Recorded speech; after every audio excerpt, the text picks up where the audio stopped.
ನೀವು ಕಡಿಮೆ ಮಾಡ್ರಿ ಟ್ಯಾಕ್ಸ್ನ ಅಂತ ಇಬ್ರು ಅಶೋಕ್ ಮತ್ತು ಅವ್ರ ಇವ್ರು ಹೇಳ್ಕೊಟ್ಟವ್ರೆ, ವಿಜೇಂದ್ರ ಹೇಳ್ತಾ ಇದ್ದಾರೆ.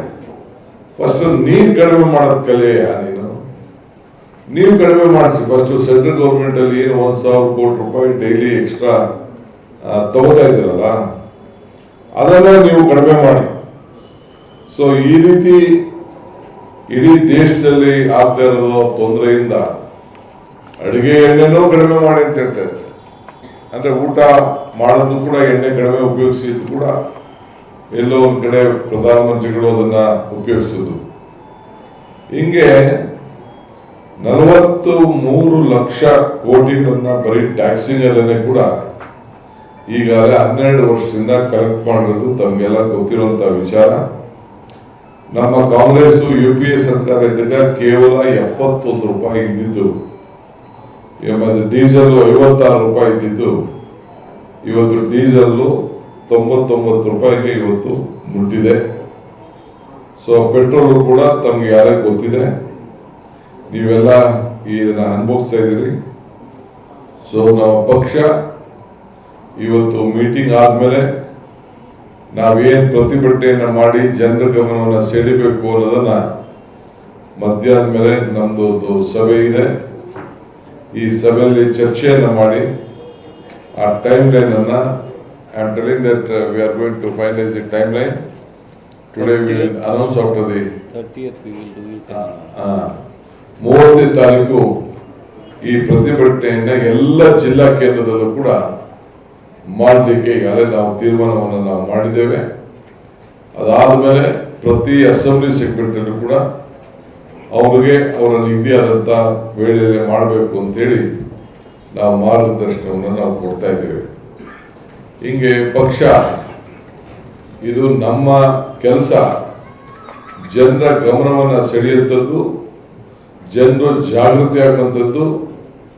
ಈ ಸರ್ಕಾರನ ಜನರೇ ಇವತ್ತು ರೋಚಿಗೆದ್ದು ಕಿತ್ತು ಒಗೆಯುವಂತ ಕೆಲಸ ಇದಕ್ಕೆ ಆಗ್ಬೇಕು.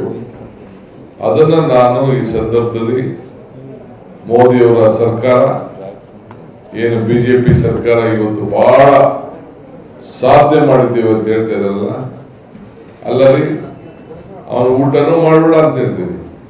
ಪಾಪ ಅವ್ರೇನೋ ಮದುವೆ ಮಾಡ್ಕೊಂಡು ಒಂದು ತಾಳಿ ಕಟ್ಕೊಳಕ್ಕೆ ಏನೋ ಚಿನ್ನ ಇದೆ, ಚಿನ್ನನೂ ತಗೋಬೇಡ ಅಂತ ಹೇಳ್ತೀರಿ. ಅದಕ್ಕೆ ನೀವು ಕಂಟ್ರೋಲ್ ಮಾಡಕ್ಕಾಗ್ತದೆ? ಆಯ್ತಪ್ಪ, ಒಂದಿನ ಇದೆಲ್ಲೋ ಮೆಟ್ರೋಲೋ ಎಲ್ಲೋ ಓದಂಗಾಯ್ತು ಲೀಟರ್ಗಳು. ಇವತ್ತು ಹೋಗ್ತಾ ಇದಾರೆ ಲೀಟರ್ಗಳು? ಯಾರು ಮೆಟ್ರೋಲ್ ಹೋಗ್ತಾ ಇಲ್ಲ, ಯಾವ MP ಹೋಗ್ತಾ ಇಲ್ಲ, ಮಂತ್ರಿಗಳು ಹೋಗ್ತಾ ಇಲ್ಲ, ಆಫೀಸರು ಹೋಗ್ತಾ ಇಲ್ಲ. ಸುಮ್ಮನೆ ಬರೀ ಪೇಪರ್ಗೆ ಟಿವಿಗೆ ಒಂದಿನ ಫೋಟೋ ಕೊಟ್ಬಿಟ್ಟು ಪೋಸ್ ಕೊಟ್ಬಿಟ್ಟು ಮಾಡಕ್ ಹೋಗ್ತಾರೆ. ಸೊ ಪ್ರಾಕ್ಟಿಕಲ್ ಆಗಿ ಯಾವುದು ಕೂಡ ಈ ಸಂದರ್ಭದಲ್ಲಿ ಮಾಡಕ್ ಆಗ್ತಾ ಇಲ್ಲ. ಅವರು ಖುಷಿಯಿಂದ ಜನಕ್ಕೆ ತೊಂದರೆ ಆಗ್ಲಿ ಅಂತಾನೆ ಇಂಥ ಕಾರ್ಯಕ್ರಮಗಳನ್ನ ರೂಪಿಸ್ತಾ ಇದ್ದಾರೆ. ಸೊ ಅದರಿಂದ ಸಾಮಾನ್ಯ ಜನರಿಗೆ ಇದು ಎಲ್ಲ ತೊಂದರೆ ಆಗ್ತಾ ಇದೆ. ನೀವು ಈ ಸಂದರ್ಭದಲ್ಲಿ ನಮ್ಮ ಪರವಾಗಿ ನಿಂತ್ಕೊಂಡು ಏನು ಜನರನ್ನ ಲೂಟಿ ಮಾಡ್ತಾ ಇದ್ದಾರೆ, ಪಿಕ್ ಪಾಕೆಟ್ ಮಾಡ್ತಾ ಇದ್ದಾರೆ, ದ್ರೋಹ ಮಾಡ್ತಾ ಇದ್ದಾರೆ, ಈ ಸರ್ಕಾರ ಕಿತ್ತು ಹೋಗಲಿಕ್ಕೆ ನೀವೆಲ್ಲ ಕೂಡ ಸಹಕಾರವನ್ನು ಕೊಡಬೇಕು ಅಂತ ಹೇಳಿ ನಮ್ಮನ್ನು ಪ್ರಾರ್ಥಿಸಿ, ಮಧ್ಯಾಹ್ನ ನಾವು ಅನೇಕ ತೀರ್ಮಾನಗಳನ್ನು ಇವತ್ತು ಪಕ್ಷದ ಪದಾಧಿಕಾರಿಗಳ ಸಭೆಯಲ್ಲಿ ನಾವೇನು ತೆಗೆದುಕೊಳ್ತೇವೆ, ಚರ್ಚೆ ಮಾಡ್ತೇವೆ, ಅದನ್ನು ಕೂಡ ತಿಳಿಸುವಂತ ಕೆಲಸವನ್ನ ನಾವು ಮಾಡ್ತೇವೆ.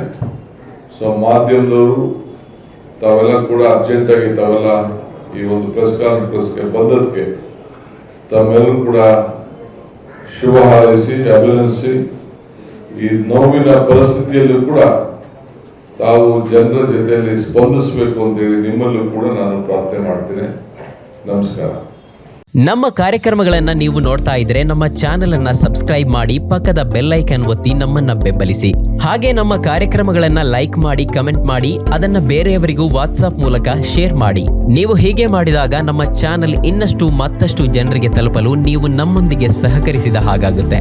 ಇದು ನೀವು ಯಾವುದೇ ಖರ್ಚಿಲ್ಲದೆ ಕೆಲವೇ ಸೆಕೆಂಡುಗಳಲ್ಲಿ ನೀಡಬಹುದಾದ ಸಹಕಾರ. ಧನ್ಯವಾದಗಳು.